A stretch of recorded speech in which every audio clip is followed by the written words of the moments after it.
আসসালামু আলাইকুম। সকল প্রশংসায় মহান আল্লাহ তাআলার, যিনি সৃষ্টি করেছেন এই মহাকাশ, নভোমণ্ডল ও মহাবিশ্ব।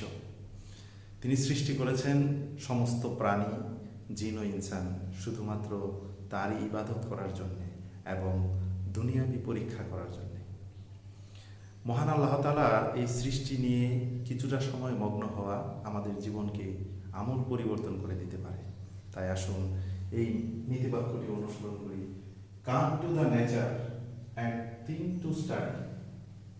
এরই ধারাবাহিকতায় আজকে আমরা উচ্চ মাধ্যমিক রসায়ন প্রথম পত্রের ৪র্থ অধ্যায় নিয়ে কথা বলবো।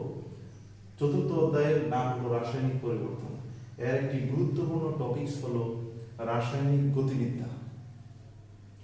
তাহলে রাসায়নিক গতিবিদ্যা নিয়ে আমরা কথা বলার আগে রাসায়নিক গতিবিদ্যা কি, এর ডেফিনেশনটা জেনে নিই। রসায়নের যে শাখায় রাসায়নিক বিক্রিয়ার গতি নিয়ে আলোচনা করা হয় সেই শাখাকেই বলা হবে রাসায়নিক গতিবিদ্যা। প্রশ্ন হলো, আমরা রাসায়নিক গতিবিদ্যা কেন পড়ব, কেন স্টাডি করব, বাস্তব জীবনের সাথে আমাদের এর সম্পর্ক কি? আমি একটু বলে দিচ্ছি।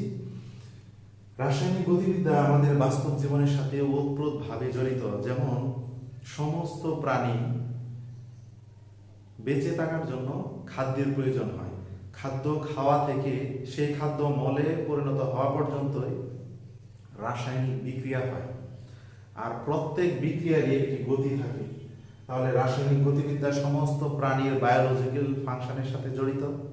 এবার বাস্তব জীবনে আমরা যা ব্যবহার করি, বিভিন্ন শিল্প পণ্য, প্রত্যেক ইন্ডাস্ট্রি, প্রত্যেক শিল্পেই যে পণ্য উৎপাদন করা হয় সেই পণ্য উৎপাদনের একটা প্রোডাকশন রেট রয়েছে।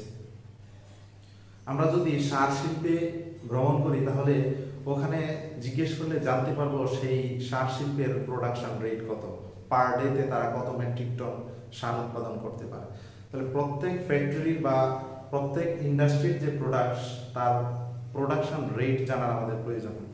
যদি রেট জানা না থাকে তাহলে আমাদের কি অসুবিধা হবে? তাহলে কি পরিমাণ কাঁচামাল সাপ্লাই দিতে হবে তা আমরা জানবো না, আর কি পরিমাণ শ্রমিক নিয়োগ দিতে হবে তা আমরা জানবো না। যখন এই সংখ্যাটা সঠিকভাবে আমরা না জানবো তখন ইন্ডাস্ট্রিতে লাভবান হওয়া সম্ভব হবে না, অর্থাৎ ইন্ডাস্ট্রিতে ক্ষতির সম্মুখীন হতে হবে।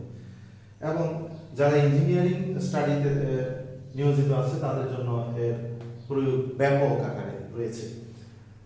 তাহলে আমরা শুরুতে আসি যে রাসায়নিক গতিবিদ্যা পড়তে গেলে তাহলে আমাদের চেঞ্জ সম্পর্কে একটু ধারণা নিতে হবে। তো প্রথমে আসি চেঞ্জ। একটি পদার্থ এক অবস্থা থেকে অন্য অবস্থায় রূপান্তর হলে একে আমরা বলি পরিবর্তন বা চেঞ্জ। সেই পরিবর্তনটা দুই ভাবে হতে পারে। একটি হলো ফিজিক্যাল চেঞ্জ, আর একটি হলো কেমিক্যাল চেঞ্জ। ফিজিক্যাল চেঞ্জ হলো যখন পদার্থের পরিবর্তনের সময় পদার্থের গঠনগত কোনো পরিবর্তন হবে না, সেই পরিবর্তনকে বলা হবে ফিজিক্যাল চেঞ্জ। শুধু অবস্থার পরিবর্তন হবে, কঠিন থেকে তরল বা তরল থেকে গ্যাস। আর রাসায়নিক পরিবর্তন হলো যে পরিবর্তনের ফলে পদার্থের গঠনগত পরিবর্তন হবে এবং সম্পূর্ণ নতুন ধর্মবিশিষ্ট পদার্থে পরিণত হবে, সেই পরিবর্তনকে বলা হবে রাসায়নিক পরিবর্তন বা কেমিক্যাল চেঞ্জ। এবার আমি এই চেঞ্জগুলো বাস্তব উদাহরণ থেকে আমরা বোঝার চেষ্টা করব। আমি কতগুলো চিত্র এখানে তুলে ধরার চেষ্টা করেছি। যে অ্যালকোহল যদি আমি রেখে দিই কতক্ষণ পরে পাওয়া যাবে না, তার মানে বাষ্পে রূপান্তর হবে, এই ইভাপোরেশন। আবার বরফের কয়েকটি টুকরা রেখে দিলে সেটা গলে তরল পানি হবে, যে মেল্টিং, তার মানে পরিবর্তন হলো। পানিকে হিট দিলে সেটি এক সময় ফুটতে শুরু করবে, এটাও একটা পরিবর্তন। পানিতে যদি চুন যোগ করা হয় তাহলে এখানে একটি পরিবর্তন লক্ষ্য করা যাবে। পানিতে লবণ দিলে এখানে একটি পরিবর্তন হবে, পানিতে চিনি দিলেও একটি পরিবর্তন হবে। লোহা পরিবেশে রেখে দিলে মরিচায় রূপান্তর হবে। এই চেঞ্জগুলো এখানে আমি তুলে ধরলাম। তাহলে এই চেঞ্জগুলোর কোনটি ফিজিক্যাল চেঞ্জ বা ভৌত পরিবর্তন, কোনগুলো রাসায়নিক পরিবর্তন? প্রথমটাতে যদি আসি, অ্যালকোহল পড়ে যাবে, ওই বাষ্পকে শীতল করলে আবার অ্যালকোহল হবে। তাহলে এই তরল অবস্থায় অনু এবং বাষ্পীয় অবস্থায় অনুর মধ্যে কোনো পার্থক্য নেই, তাই আমরা বলতে পারি ইভাপোরেশন হলো একটি ভৌত পরিবর্তন, ফিজিক্যাল চেঞ্জ। মেল্টিং, এখানেও শুধু অবস্থার পরিবর্তন, তাহলে ফিজিক্যাল চেঞ্জ। বয়েলিং বাষ্প হচ্ছে শুধুমাত্র, তাহলে এটাও ফিজিক্যাল চেঞ্জ। কিন্তু আমরা যদি লক্ষ্য করি পানিতে চুন যোগ করলে একটি রাসায়নিক বিক্রিয়া হয়, যেমন ক্যালসিয়াম অক্সাইড প্লাস পানি বিক্রিয়া করে ক্যালসিয়াম হাইড্রোক্সাইড, চুনের পানি। যেহেতু এখানে একটি রাসায়নিক বিক্রিয়া হচ্ছে, তাহলে এটি হলো আমাদের কেমিক্যাল চেঞ্জ, রাসায়নিক পরিবর্তন। তাহলে আমরা বুঝলাম যে রাসায়নিক পরিবর্তন এবং ভৌত পরিবর্তন। আজকে আমাদের বোঝার ব্যাপার হলো রাসায়নিক পরিবর্তন। তাহলে রাসায়নিক পরিবর্তন যখন হবে তখন অবশ্যই সেখানে একটি রাসায়নিক বিক্রিয়া হবে, তাহলে কেমিক্যাল রিঅ্যাকশন। আর কেমিক্যাল রিঅ্যাকশন এক্সপ্রেস করা হয় সাংকেতিক উপায়ে, যে সংক্ষিপ্ত উপায়ে সাংকেতিক চিহ্ন ব্যবহার করে একটি চেঞ্জ প্রকাশ করা হয়, সেটি হলো রাসায়নিক বিক্রিয়া। বিক্রিয়ক একাধিক থাকলে বা উৎপাদ একাধিক থাকলে আমরা প্লাস চিহ্ন ব্যবহার করি এবং মাঝখানে তীর বা সমান চিহ্ন ব্যবহার করি। এবার আমরা তাহলে কথা বলবো কেমিক্যাল রিঅ্যাকশনের রেট নিয়ে। তোমাদের জন্য দুটি টাস্ক রইল, তোমরা অবশ্যই কমেন্ট বক্সে জানাবে যে আমরা যদি পানির মধ্যে চিনি, 1 চামচ চিনি 1 গ্লাস পানিতে যোগ করা হলো, তাহলে একটি দ্রবণ পাওয়া যাবে, চিনির দ্রবণ। তাহলে এই পরিবর্তনটিকে আমরা ভৌত পরিবর্তন বলবো না রাসায়নিক পরিবর্তন বলবো, কমেন্টস বক্সে জানাবে। আবার 1 গ্লাস পানিতে যদি 1 চামচ লবণ ছেড়ে দেওয়া হয়, তাহলে এটি দ্রবণ হবে। সেই পরিবর্তনটি কি পরিবর্তন হবে তোমরা নিজেরা চিন্তা করে আমাকে কমেন্ট বক্সে জানিও। এবার আমরা যদি লক্ষ্য করি পরিবেশে 1 টুকরা লোহা রেখে দিলাম, তাহলে এখানে কি পরিবর্তন হচ্ছে, অর্থাৎ মরিচাতে রূপান্তর হবে, এর সংস্পর্শে আসবে অক্সিজেন এবং জলীয় বাষ্প। তাহলে জলীয় বাষ্প এর সংস্পর্শে আসবে। আমরা জানি যে এই মরিচা সৃষ্টি হয় একটি তড়িৎ রাসায়নিক প্রক্রিয়া। তাহলে এখানে তড়িৎ রাসায়নিক প্রক্রিয়ায় দুটি অংশ থাকে আমরা জানি, যেমন এখানে আয়রন অ্যানোড হিসেবে কাজ করবে আর অক্সিজেন এখানে ক্যাথোড হিসেবে কাজ করবে, তড়িৎ রাসায়নিক প্রক্রিয়া। তাহলে অ্যানোডে আমরা জানি জারণ হয়, তাহলে আয়রন দুটি ইলেকট্রন ছেড়ে দিবে, দিয়ে আয়রন 2+ হবে। আবার এখানে আমরা যদি হাফ অণু অক্সিজেন চিন্তা করি, তার মানে একটি পরমাণু এই দুটি ইলেকট্রন গ্রহণ করবে জলীয় বাষ্পের উপস্থিতিতে, তার মানে এই ও পরমাণু দুটি ইলেকট্রন গ্রহণ করে O2- হবে, এই হাইড্রোজেন নিয়ে সেটা হয়ে যাবে হাইড্রোক্সাইড, আরেকটা হাইড্রোক্সাইড থাকবে, তার মানে দুইটা হাইড্রোক্সাইড হলো। আলটিমেটলি সামগ্রিক বিক্রিয়াটা হচ্ছে আয়রন প্লাস অক্সিজেন জলীয় বাষ্পের উপস্থিতিতে সেটা হয়ে যাচ্ছে FeOH2। তার মানে এখানে একটি রাসায়নিক বিক্রিয়া সম্পন্ন হচ্ছে। তাহলে কেমিক্যাল রিঅ্যাকশন, এবার কেমিক্যাল রিঅ্যাকশনের তাহলে রেট কেমন বের করব। এবার আমরা যদি এই মরিচার সৃষ্টি হওয়ার প্রক্রিয়াটা দেখি, এটাকে আরেকটা বিক্রিয়া দেওয়া যায়, আরেকটু সামনের দিকে অগ্রসর হলে অতিরিক্ত অক্সিজেন এবং জলীয় বাষ্পের উপস্থিতিতে সেটা হয়ে যায় Fe3 আর এখানে পানি, কেলাস পানি। এটাকে আমরা বলছি মরিচা। এই যে লোহা ছিল, এই লোহাটা যে মরিচাতে রূপান্তর হচ্ছে, তাহলে আমরা আদি অবস্থায় বলতে পারি লোহার পরিমাণ বেশি ছিল, সময় অতিক্রম হওয়ার সাথে সাথে সেটা মরিচা হয়ে গেল। তাহলে এর পরিমাণ কমতে থাকবে, এই মরিচার সৃষ্টির পরিমাণ বাড়তে থাকবে। আমরা যদি এতক্ষণ যে চেঞ্জগুলো দেখালাম, সেই চেঞ্জগুলোকে যদি আমরা এভাবে প্রকাশ করি যে শুরুতে এর একটা পরিমাণ ছিল, এর পরিমাণ সময় অতিক্রম হওয়ার সাথে সাথে কমতে থাকবে, আর এর পরিমাণ শুরুতে 0 ছিল, সময় অতিক্রম হওয়ার সাথে সাথে এর পরিমাণ বৃদ্ধি পাবে। তাহলে বিক্রিয়ার হারটা কি বলবো, আমরা বলবো একক সময়ে এর ঘনমাত্রা বা এর পরিমাণ হ্রাস এবং উৎপাদের পরিমাণ বৃদ্ধিকেই বলা হয় বিক্রিয়ার হার। সেটাকে যদি আমরা আরেকটু এক্সপ্লেন করে দেখাই,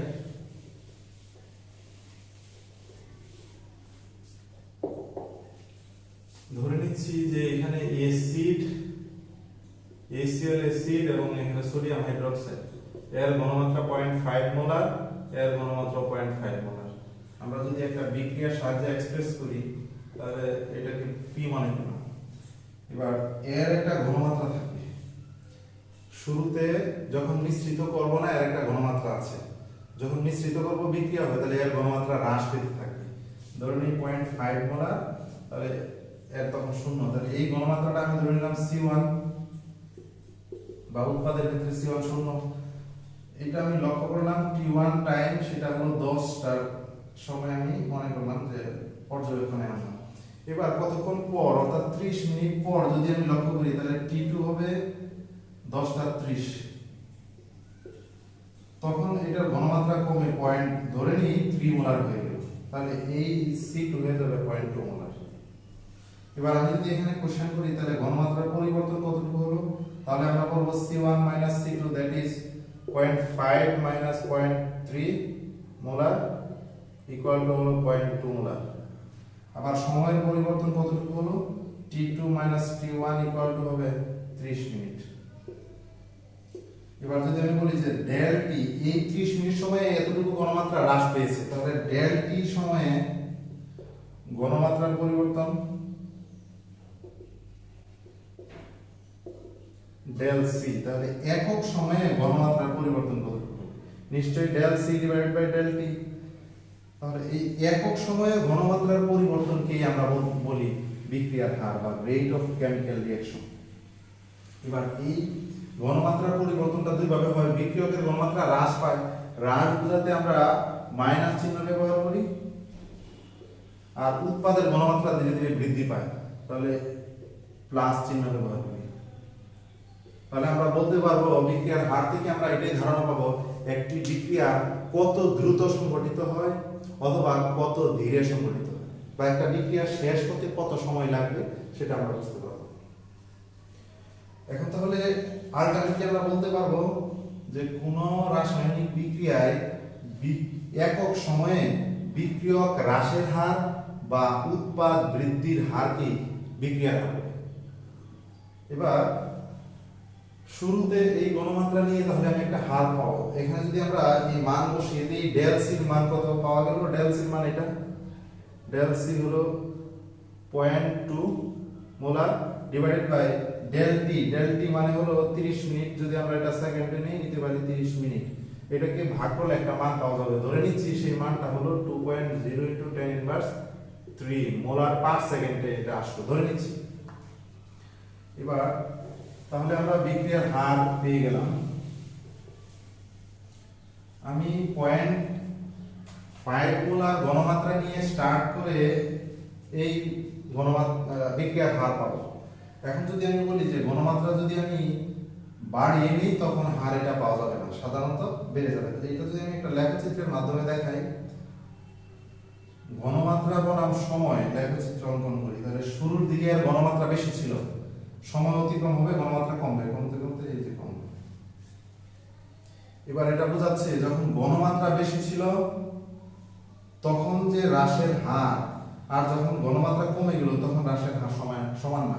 শুরুর দিকে ঘনমাত্রাটা দ্রুত হ্রাস পেয়েছে, পরের দিকে ঘনমাত্রা ধীরে হ্রাস পাচ্ছে। তাহলে এখানে ঘনমাত্রা হ্রাসের একটা হার, এদিকে একটা হার, এখানে একটা হার। এই শুরুর দিকে এই হারটাকে আমরা বলি ইনিশিয়াল রিঅ্যাকশন রেট, আর এখানে হার সব কয়টা হারকে যদি নিয়ে গড় করি তাহলে সেটাকে বলা হবে এভারেজ রিঅ্যাকশন রেট।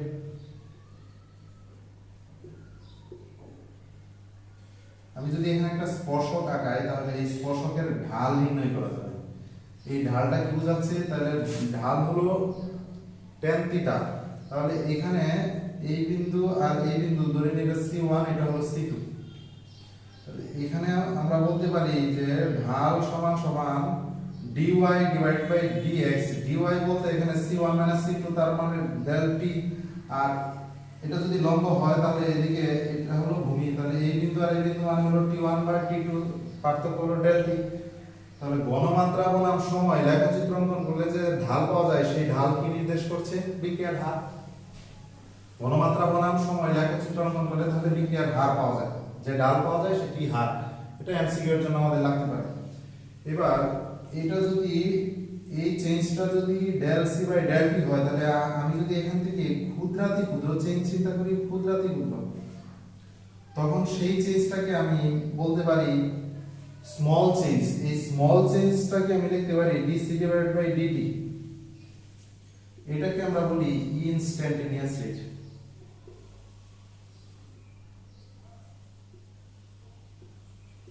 তাহলে কেমিক্যাল রিঅ্যাকশনের রেট, রাসায়নিক বিক্রিয়ার হার আমরা বলছি। এবার হার কয় ধরনের পাওয়া যায়, আদি বিক্রিয়ার হার,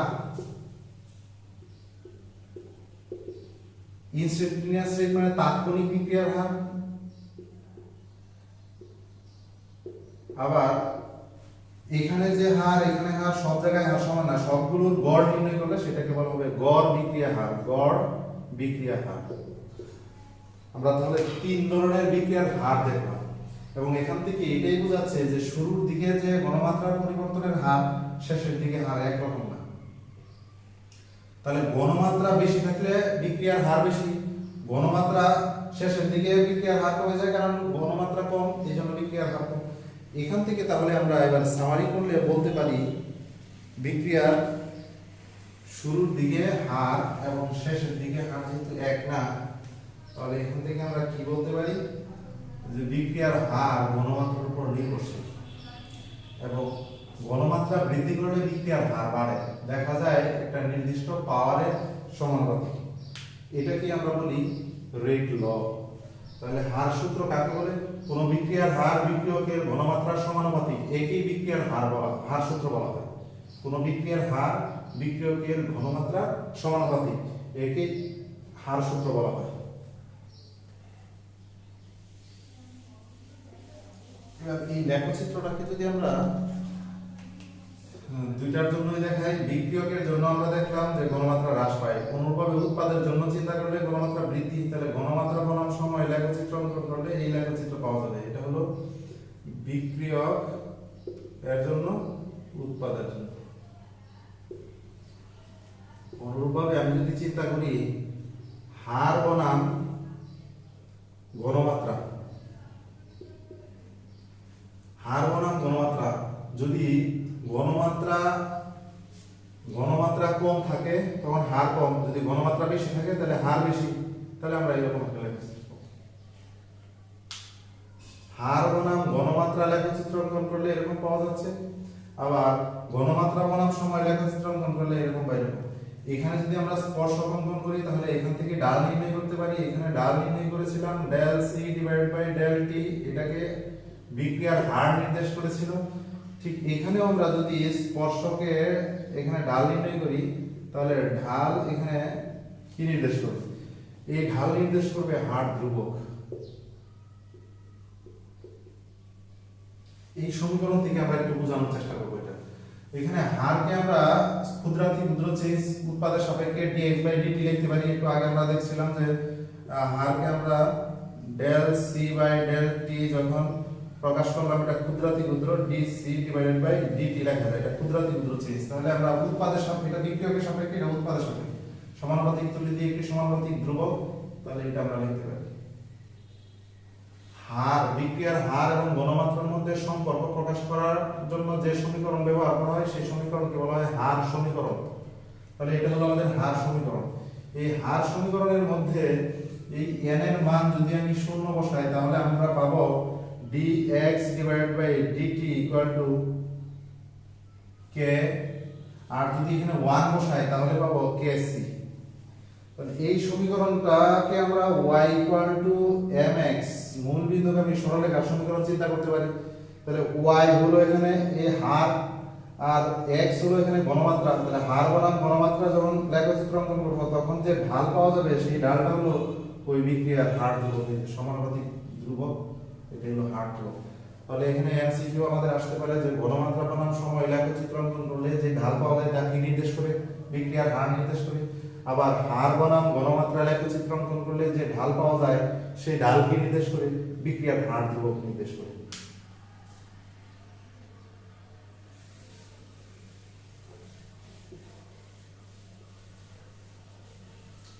আমরা তাহলে চেঞ্জ থেকে কেমিক্যাল রিঅ্যাকশনের হার বুঝলাম বা রেট বুঝলাম, এবার রেট ল বুঝলাম, রেট ইকুয়েশনে চলে আসছে আমরা। এই রেট ইকুয়েশন থেকে আমরা রেট কনস্ট্যান্ট এবং এই অর্ডারের সংজ্ঞা দেব। তাহলে এখানে এটা একটা হার সমীকরণ, রেট ইকুয়েশন।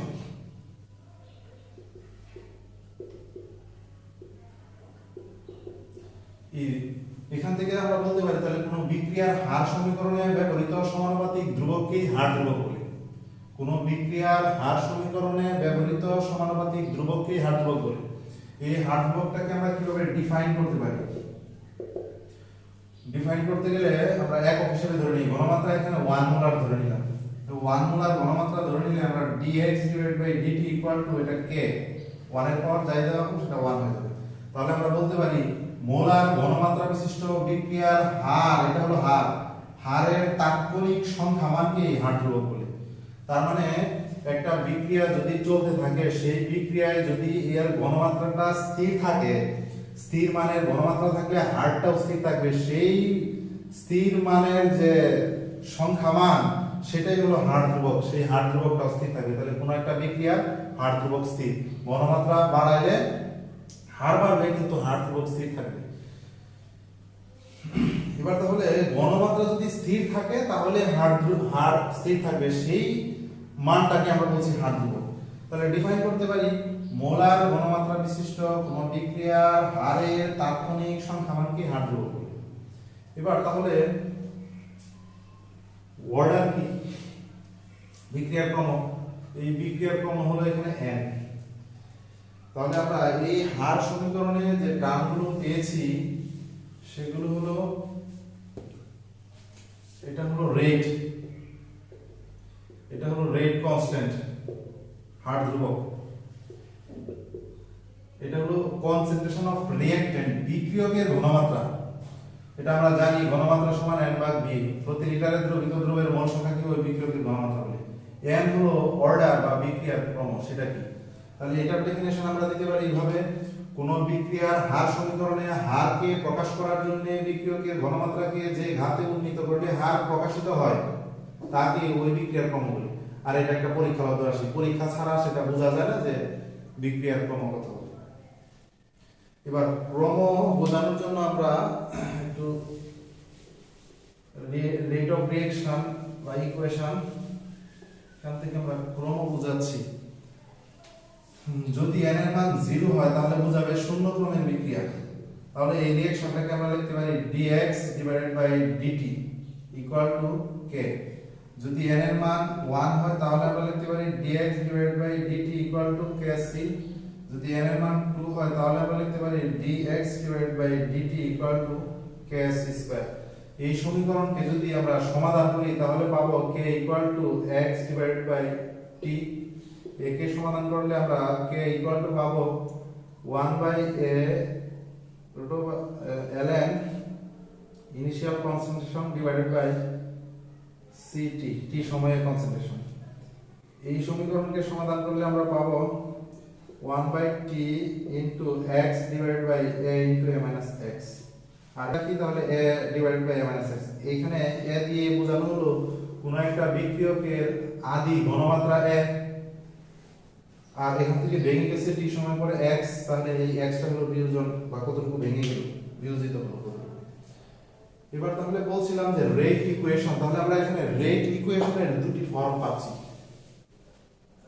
এই টোটালটাই হলো একটা রেট ইকুয়েশন। এই রেট ইকুয়েশনের দুটি রূপ, এক নাম্বার হলো ডিফারেনশিয়াল ফর্ম,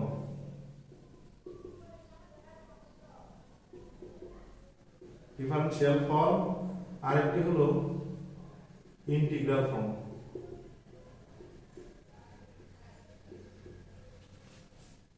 তাহলে এই ডিফারেনশিয়াল ফর্ম হলো এটি। যখন একে সমাধান করি তখন যে রূপ পাওয়া যায় এগুলো হচ্ছে ইন্টিগ্রাল ফর্ম, এগুলোকে কাইনেটিক ইকুয়েশন বলা হয়।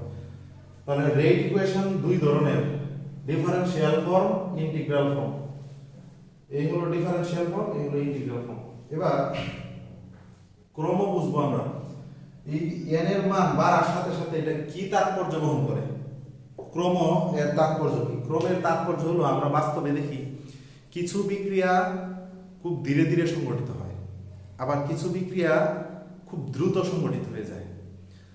যে সকল বিক্রিয়া ধীরগতি সম্পন্ন তাদের ক্ষেত্রে এই ক্রমের মান কম, যাদের ক্ষেত্রে n এর মান বেশি থাকবে এই বিক্রিয়াগুলো বোঝাবে খুব দ্রুত গতি সম্পন্ন। তাহলে আমরা বলতে পারি যে n এর মান যত বেশি হবে ওই বিক্রিয়ার স্পিড তত বেশি হবে, ওরা তত উচ্চ ক্রমের বিক্রিয়া। এবার এই ক্রমকে আমরা একটু ভেঙে বোঝানোর চেষ্টা করি। একটা অজানা বিক্রিয়ার ক্রম আমরা কিভাবে ধারণা লাভ করব? আমরা যদি মনে করি যে এই ইয়া থেকে পি যে বিক্রিয়াটি আমি চিন্তা করেছিলাম যে 0.5 মোলার ঘনমাত্রা নিয়ে যখন আমি স্টার্ট করেছিলাম তখন এখানে একটি হার পেয়েছিলাম, ধরে নিই সেই হারটি 2.0 ইনটু 10 ইনভার্স 3। এবার আমি যদি এর ঘনমাত্রা বাড়ে এই ঘনমাত্রা নিয়ে শুরু না করে এই ঘনমাত্রা নিয়ে শুরু করি তাহলে হার কি হবে? এটা নির্ভর করবে বিক্রিয়ার উপরে। কিছু বিক্রিয়া আছে ঘনমাত্রা বৃদ্ধির সাথে হার বৃদ্ধি পায় না, ওই বিক্রিয়াগুলো কি বলা হয় শূন্য ক্রমের বিক্রিয়া। যেমন আমি এখানে হার পাইলাম 2.0 ইনটু 10 ইনভার্স 3, তাহলে বলতে পারি এখানে ঘনমাত্রা আমি বৃদ্ধি করেছিলাম দ্বিগুণ কিন্তু হারের বৃদ্ধি হয় নাই, তার মানে 1 গুণ। এই 1 কে আমরা কিভাবে লিখতে পারি? 2 এখানে কত গুণ বাড়ালাম? দ্বিগুণ, এর পাওয়ার তাহলে কত দিতে পারি? 0। এই যে বেজের পাওয়ার কত দিলাম? 0 দিলাম, সেই পাওয়ারটাই হলো বিক্রিয়ার ক্রম, যেটা বলছিলাম dx dt K c to the power n। এই যে বিক্রিয়কের ঘনমাত্রাকে কত ঘাতে উন্নীত করলে হার সমান হয়, প্রকাশিত হয়, সেই ঘাতটা হলো বিক্রিয়ার ক্রম। তাহলে এখানে আমি ঘাত দিলাম 0, কেন? ঘনমাত্রা বাড়াইলাম বিক্রিয়ার হার বাড়েনি, তাহলে এই বিক্রিয়াটা হবে শূন্য ক্রমের বিক্রিয়া। এবার এরকম যদি হয় আরেকটা নতুন বিক্রিয়া নিলাম, নিয়ে এই ঘনমাত্রা নিয়ে শুরু করলাম, এত পাওয়া গেল, কিন্তু ঘনমাত্রা যখন আমি এটা নিয়ে শুরু করলাম তখন হার পাওয়া গেল 4.0 ইনটু 10 ইনভার্স 3। তাহলে এটা সাপেক্ষে এটা কত গুণ বাড়লো? নিশ্চয়ই দ্বিগুণ বেড়ে গেল। আমি ঘনমাত্রা যত গুণ বাড়াইলাম হারও ঠিক তত গুণ বেড়ে গেল। এই 2 কে আমরা লিখতে পারি তাহলে 2 টু দি পাওয়ার 1, তাহলে এখানে আমি পাওয়ার কত দিলাম? 1, তাহলে ওই বিক্রিয়াটাই হবে প্রথম ক্রমে। তাহলে যাদের ক্ষেত্রে dx বা এই হার এটার পাওয়ার শূন্য, তার মানে এটার উপর নির্ভর করে না, সেটা ছিল শূন্য ক্রমের বিক্রিয়া। যাদের ক্ষেত্রে এই হার পাওয়ার 1, তার মানে সরাসরি সমানুপাতিক, এরাই হলো প্রথম ক্রমের বিক্রিয়া। কিছু বিক্রিয়া আছে যে ঘনমাত্রা যত গুণ বাড়ানো হয় ঠিক তত গুণ হার বেড়ে যায়, সেই বিক্রিয়াগুলো হলো প্রথম ক্রমের বিক্রিয়া। এবার আমি আর অন্য আরেকটা বিক্রিয়া চিন্তা করি যে এই ঘনমাত্রা নিয়ে শুরু করেছিলাম, এত হার পাওয়া গেল। এবার ঘনমাত্রা আমি বৃদ্ধি করলাম কিন্তু হার বেড়ে হয়ে গেল, আমি ঘনমাত্রা দ্বিগুণ বাড়াইলাম কিন্তু হার কত গুণ বাড়লো? এখানে নিশ্চয়ই 4 গুণ বেড়ে গেছে। তাহলে এবার এখানে বাড়ানো হয়েছিল ঘনমাত্রা দ্বিগুণ, তাহলে এই 2 এর কত পাওয়ার দিলে 4 হয়? নিশ্চয়ই 2। তাহলে এবার এই বিক্রিয়াটা হয়ে যাবে দ্বিতীয় ক্রমের বিক্রিয়া। যদি এরকম হতো যে বেড়ে 16 ইনটু 10 ইনভার্স 3 হয়ে গেল, তাহলে দ্বিগুণ বাড়ানোর সাথে সাথে এখানে আর বেড়ে গেল 8 গুণ, এই 8 কে আমি লিখতে পারি 2q, তাহলে তখন এই বিক্রিয়াটা হবে তৃতীয় ক্রমে। আমি তাহলে সাম আপ করতে পারি, ঘনমাত্রা বৃদ্ধিতে যদি বিক্রিয়ার হার বৃদ্ধি না পায় তাহলে ওই বিক্রিয়াটা শূন্য ক্রমের। ঘনমাত্রা বৃদ্ধিতে যদি হার যত গুণ বাড়ানো হবে ঠিক তত গুণই বাড়ে, তাহলে সেই বিক্রিয়াটা হবে প্রথম ক্রমের বিক্রিয়া। ঘনমাত্রা বাড়ালে যদি বর্গের হারে হার বৃদ্ধি পায় তাহলে সেটা হবে দ্বিতীয় ক্রমের বিক্রিয়া। ঘনমাত্রা বৃদ্ধিতে যদি গণের হারে হার বৃদ্ধি পায় সেটা হবে তৃতীয় ক্রমের বিক্রিয়া। ফাইনালি বলতে পারি তাহলে ক্রম যত বেশি হবে ওই বিক্রিয়ার স্পিড তত বেশি হবে। তাহলে আমরা ক্রম বুঝতে পারলাম। এখন বুঝবো বিক্রিয়ার রেট কিভাবে এক্সপ্রেস করতে হয়।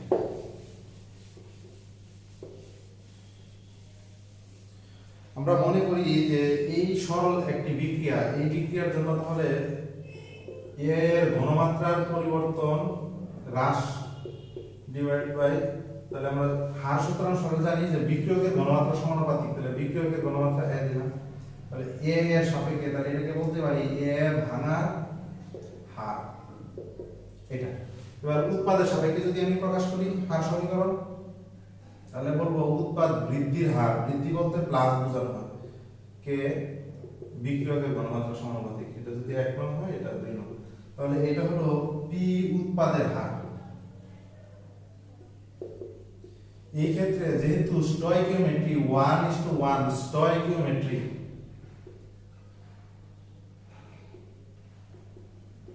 যেহেতু এই বিক্রিয়ার ক্ষেত্রে বিক্রিয়ার সংখ্যানুপাত 1:1, তাই এ ভাঙার হার আর পি গঠনের হার সমান, তাহলে আমরা বলতে পারি এ ভাঙার হার ইকুয়াল টু পি গঠনের হার সমান, সেটার মান হলো কে এর ঘনমাত্রা। আমরা এখানে এই বিক্রিয়াটি কোন ক্রমের জানি না, ধরে নিই এই বিক্রিয়ার ক্রম হলো আলফা, তাহলে এখানে আলফা দিব। এই কখনো কখনো দেখা যায় আলফার মান এখানে যে সংখ্যা অনুপাত থাকে তার সমান হয়ে যায়, কিন্তু কখনো এই সামনের মানটিকে বিক্রিয়ার ক্রম মনে করা যাবে না। কখনো কখনো এই মান দুইটা সমান হতে পারে, কিন্তু এই সংখ্যানুপাত এবং বিক্রিয়ার ক্রম এক জিনিস নয়।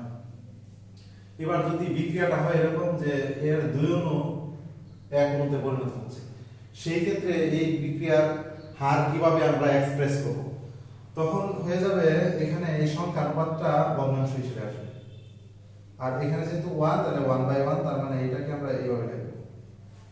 এটা কি বোঝাচ্ছে যে এবার এ ভাঙার হার আর পি গঠনের হার সমান না। যে সময়ে এর দুই অণু ভাঙে এই সময়ের এক অণু গঠিত হয়, তাহলে এর হার বেশি। এ ভাঙার হারের অর্ধেক পি গঠনের হারের সমান, তাহলে এটা বোঝাচ্ছে। এবার যদি আমরা আরেকটা হার প্রকাশ করে দেখাই যে a প্লাস b, এটা ধরলাম 3 আর এদিকে ধরলাম 2p, তাহলে a ভাঙার হার হবে dA divided by dt equal to k a এর ঘনমাত্রা, বিক্রিয়ক সমূহের ঘনমাত্রা, b এর ঘনমাত্রা। এর সাপেক্ষে ঘাত কত বা বিক্রিয়ার ক্রম কত জানি না, ধরে নিলাম আলফা। এর সাপেক্ষে কত জানি না, ধরে নিলাম বিটা। তাহলে এই আলফা প্লাস বিটা এটাই হলো বিক্রিয়ার মোট ক্রম। এবার যদি আমি বি ভাঙার হার প্রকাশ করি,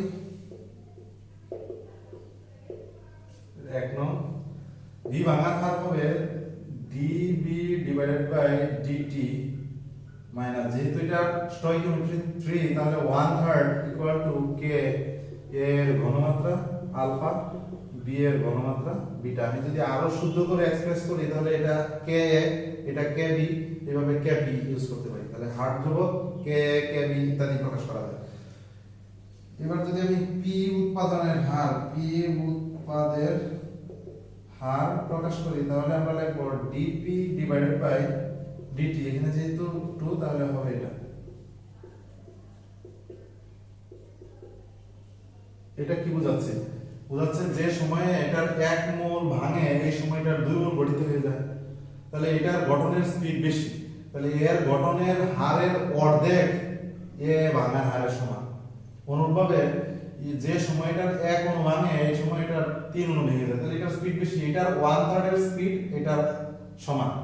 তাহলে আমরা যদি এই তিনটি ইকুয়েশনকে একত্রে বোঝাই তাহলে আমরা বলবো যে এ ভাঙার হার ইকুয়াল টু 1/3 বি ভাঙার হার equal to half of P গঠনের হার।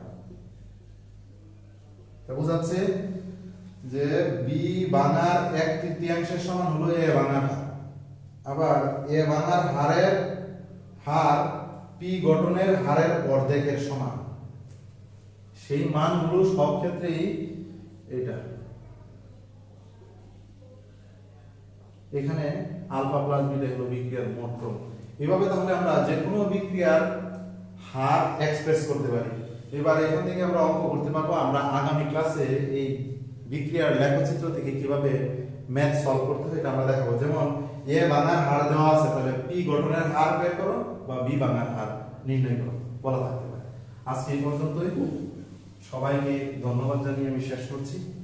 আল্লাহ হাফেজ।